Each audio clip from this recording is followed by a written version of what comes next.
February 4th, 2007 started out as a normal day for the Bennet family. Charity Bennet was heading into work, leaving her 13-year-old son Paris and her 4-year-old daughter Ella with the babysitter.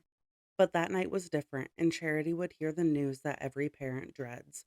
One of her children was dead, and the other one was responsible. Paris Bennet was described as a fairly normal toddler.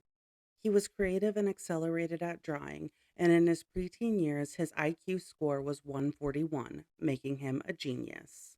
When Paris was 8, Charity was pregnant with her second child, Ella, and Paris was not happy about it.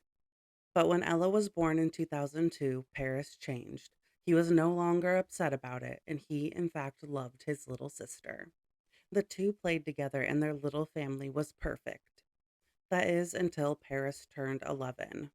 Charity relapsed and began taking cocaine again, and this made Paris very untrusting, and an anger started to grow inside him. Paris began picking on his beloved sister and purposefully hiding her toys.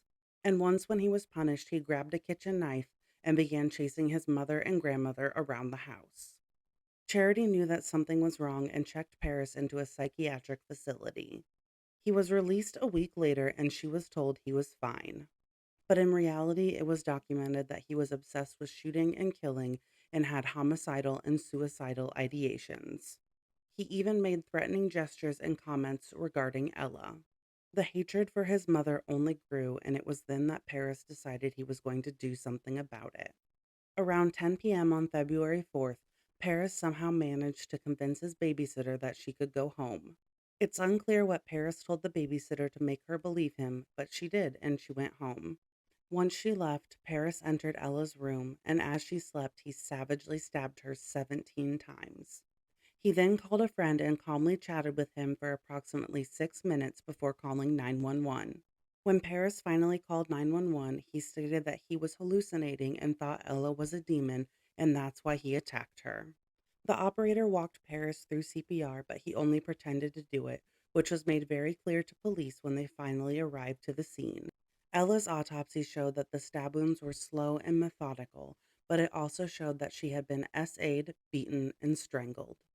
During interrogation, Paris stated that he had originally planned to kill his mother, but decided that killing his sister was far better punishment as she would lose both of her children. Paris was ultimately tried as an adult and sentenced to 40 years in prison and is eligible for parole in 2027. Charity regularly visited Paris in prison until she discovered that he was in communication with a female who was planning a mass shooting. Let me know your thoughts in the comments.